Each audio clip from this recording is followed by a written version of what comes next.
Alright guys, it's Stephen here at BlueMoonRisingTV, and I have been joined by the newly 21-year-old Alex Hilton. How are you doing, mate? Happy birthday.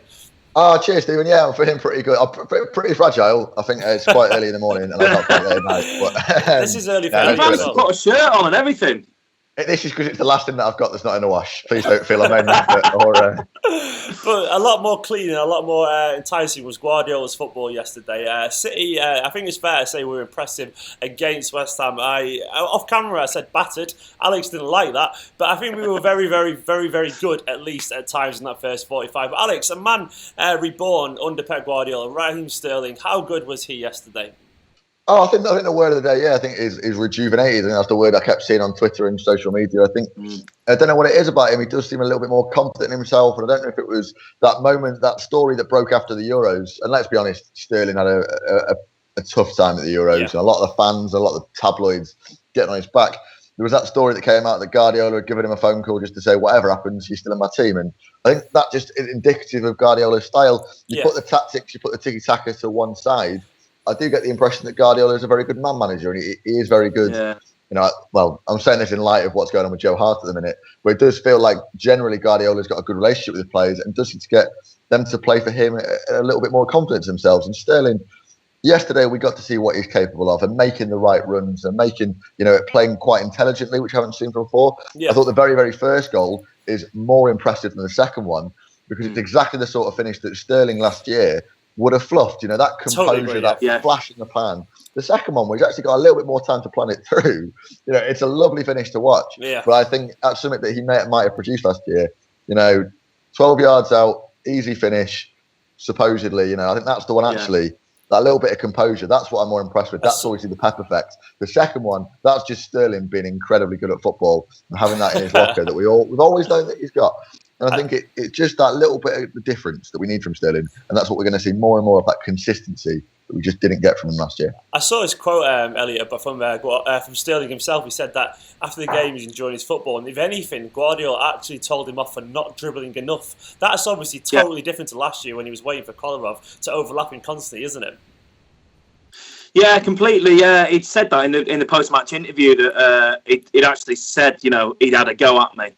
So, you can see the way that Guardiola works with man management in that he's very it's just a passionate kind of guy, isn't he? So he's very loving with the players. But if they're not doing what he wants, he's very, very direct and to the point that you're not doing what I want, and you can see that from the sidelines. The difference he's made with Sterling, because probably of Sterling's age, and the fact that maybe he's never been given that kind of hand on the shoulder thing by anybody before. I don't think Pellegrini really gave it him.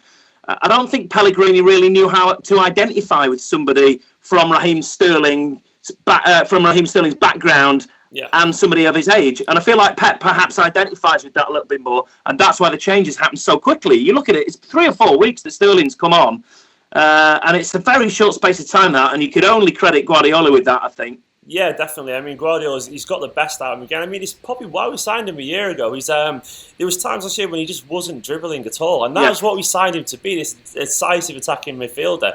And finally, he's unlocked that. But that plays a bigger part of the whole thing in general, which is this kind of free-flowing football that we saw at times. Some of the moves yesterday, the fans were stood up cheering and clapping, even though it didn't result in goals. There was one movement from the back where we bypassed everyone, and the football was just beautiful, wasn't it, Elliot, at times? Yeah, there was a pass out from Caballero, sort of down the right flank, I think it was. It didn't lead to a goal, but there was just an amazing little passage of play that happened, and Caballero hoofed it out a few times after that.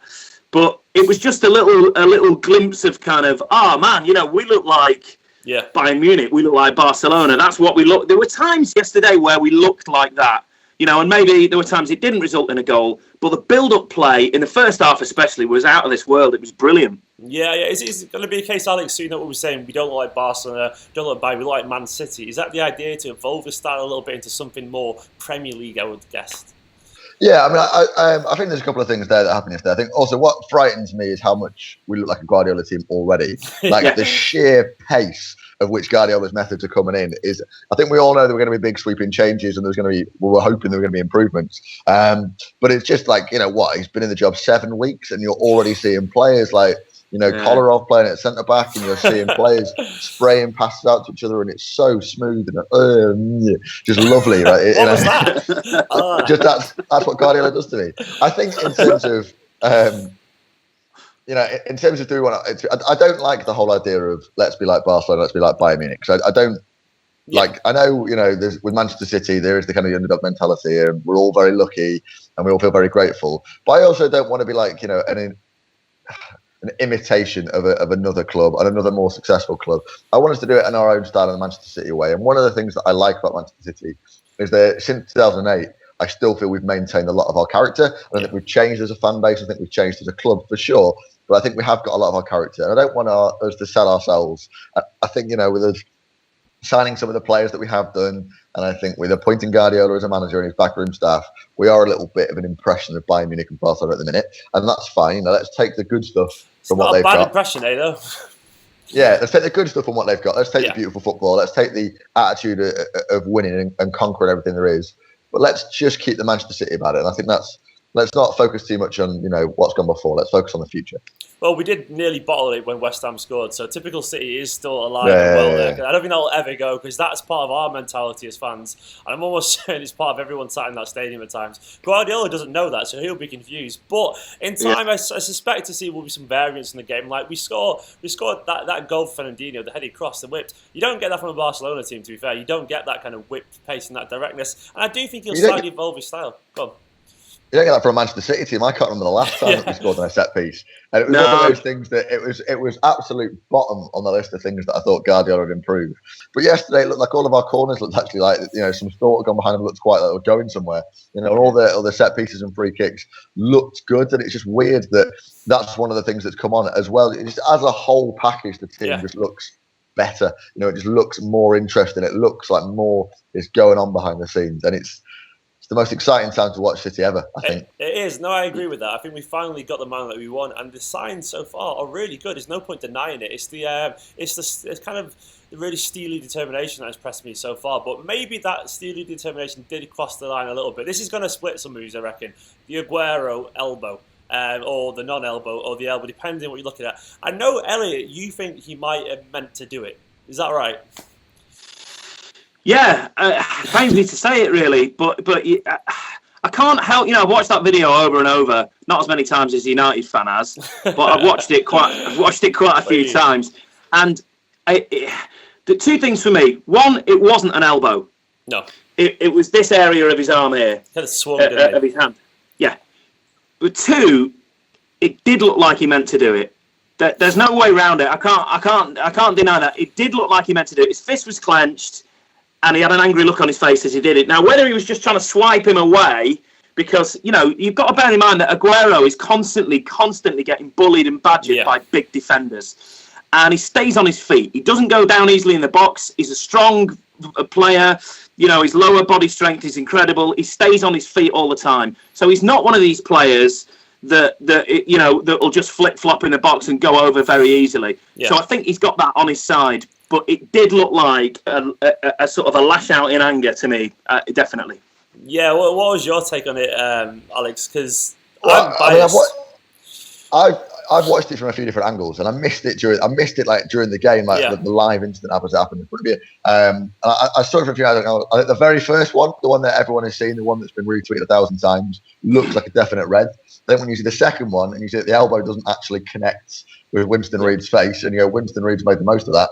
And I think the big word here is that he meant to do it. No, I think that can be interpreted in two ways. It doesn't connect. I think Winston Reid makes most of it. I don't like this whole idea that everyone's saying, well, if it was Costa, he'd get banned straight away. You go, yeah, but Costa's effectively on probation. If I walked out into the street, if I walked into a supermarket and I stole some chocolate, I wouldn't go to prison. If I was a thief that had been to prison several times before, I would probably go back to prison for petty shoplifting, right? That's the logic here. Costa is like a serial offender that has a reputation for attacking things. Aguero is a first-time offender. People saying he should be banned for 8 games or so on Twitter.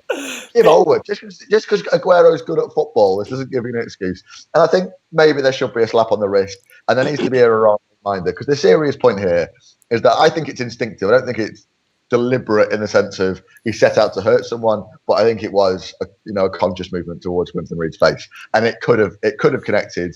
And if it had, there's a lot of force in it. Could have broken Winston Reid's nose because in a lot of blood. And secondly, a lot of young kids watch football, and it's one of the things about diving and stuff gets into schoolyards now because they see it. You don't want young kids that are 9, 10 that are impressionable taking that sort of thing into the schoolyard because there's no comeuppance for it. I think that's important in the same way that we've done it and we've screamed at Joey Barton and we've screamed at Costa and all those players. So I think there needs to be some comeuppance. I don't think it necessarily needs to be a 3-game ban. I'd love to see the FA acknowledge and say, look, that's not on. And I think if Aguero has to sit one out and it does have to be the derby, that's really unfortunate.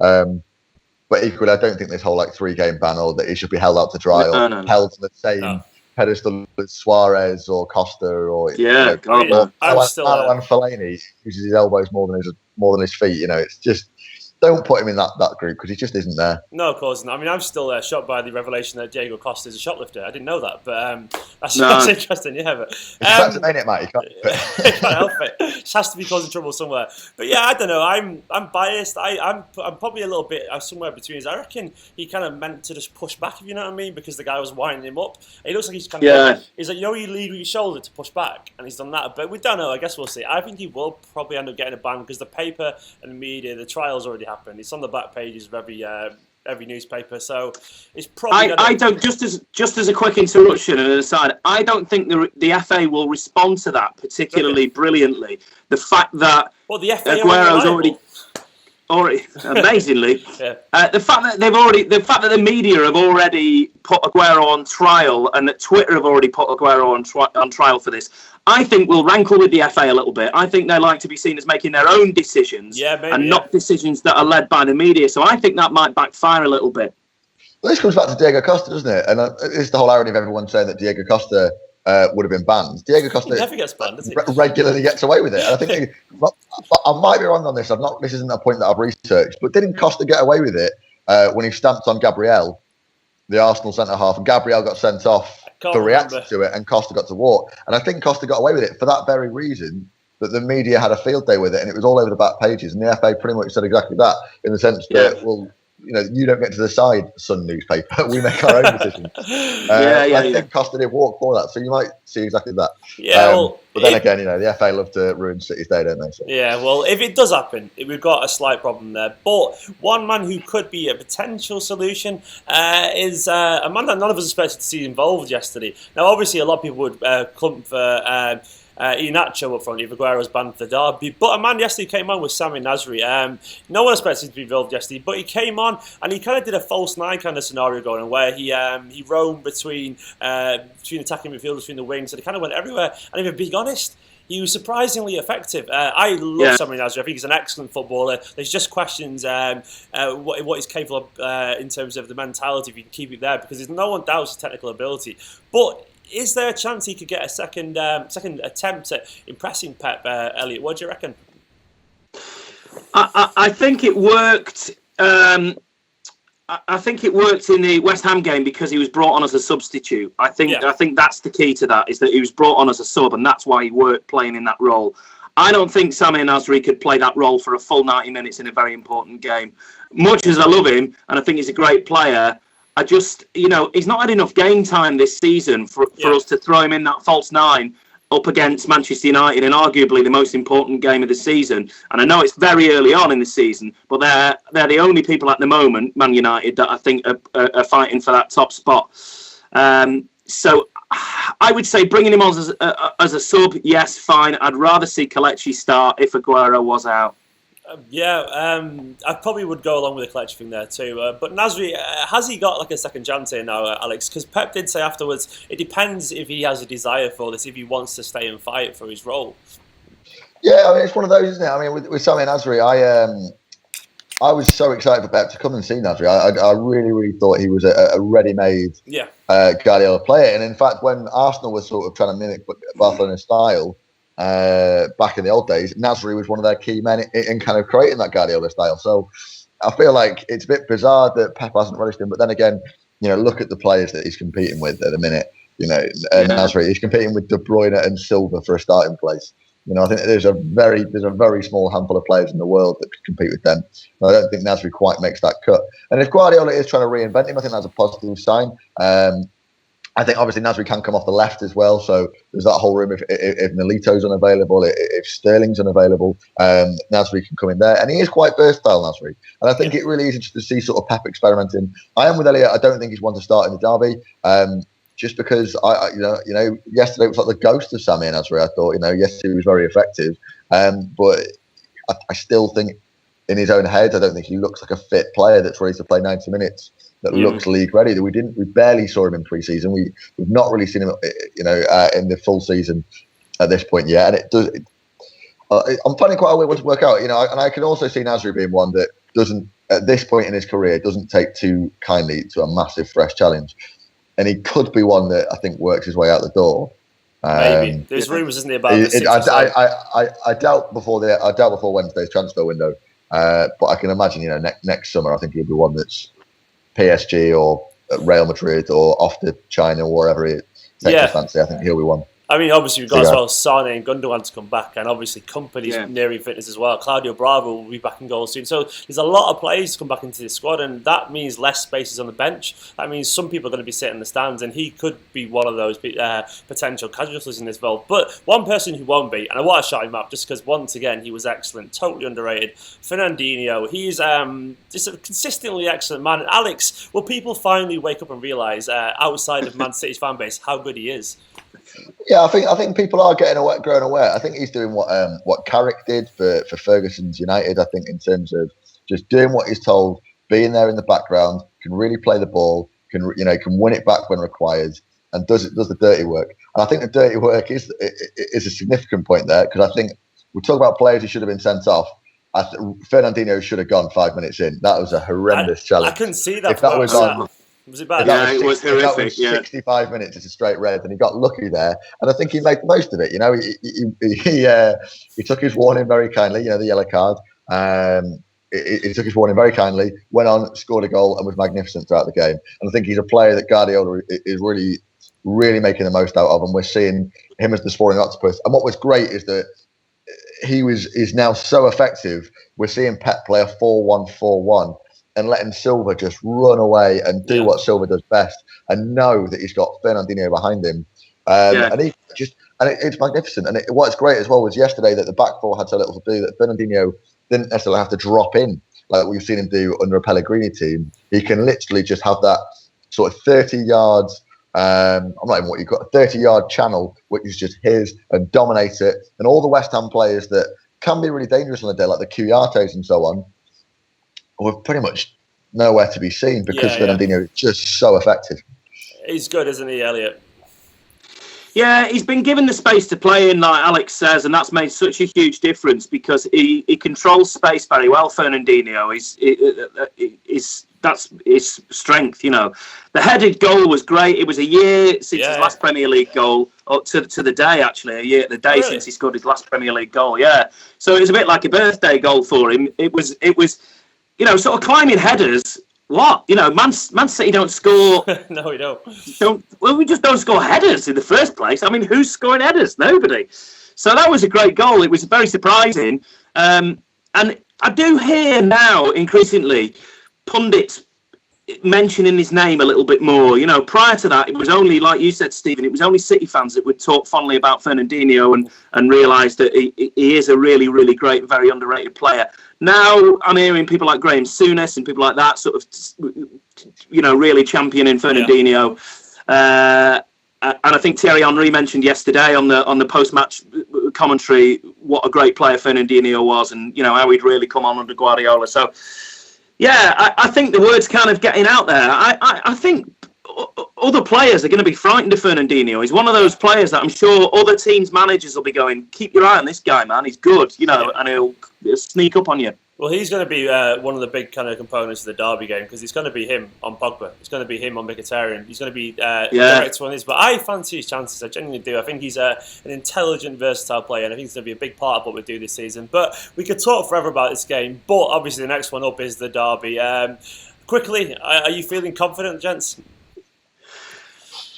I never feel confident going into a derby. I think it's, You know, I think if Aguero is out, it makes it all the more spicy. And it comes back to what happened last year at United away. You know, is that we knew that in form we could have spanked United last season. But we went out there with 4 or 5 players out for various reasons, through suspension, through injury, and all the rest of it. And it feels like we might be heading down the same way.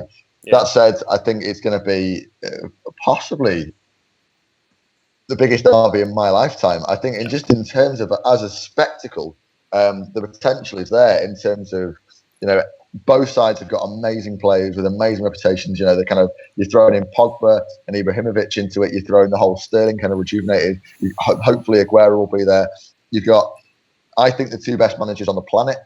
Certainly the 2 most reputed managers in the game at the moment. You've got 2 of the biggest clubs in world football. You've got 2 clubs that have got so much history between them. I think it's just going to be epic. Like, whatever happens. I'll say this now. Next week it's a 1-0. Yeah, or 0-0. But I think the potential is there, and I hope we see a masterclass. Yeah. You know, if that means we get beaten 5-4, that'll be heartbreaking. But I think the game has got that in it, and I think it could go and be one that we talk about for generations. Yeah, I mean, I'm just hoping that we play well. I know that's not much, but I think it's been too good a start to the season so far to worry too much about one game, because I don't think this season will be defined by that one match as long as we play well. Mourinho is a master in these little one-off games. He could be stoic and defensive and sneak a victory, but that would be Mourinho. That wouldn't necessarily mean Guardiola, everything he's done so far, would be a failure, because I think there's more to this game than that. But guys, anyway, thank you very much for that massive, mammoth half-an-hour review. It's been a long time, and Alex, you probably need to go back to bed, don't you? I'm going to guess. Oh, yeah, definitely, man. Definitely. Elliot needs to go back in the bath because he's been moaning about it. I know, yeah! Go from the bath, mate. Anyway, guys, get in the comments below. What did you make of the game? What are your derby predictions? How good is Fernandinho? Sterling is a man reborn. Drop a like on the video, subscribe, and we will see you soon.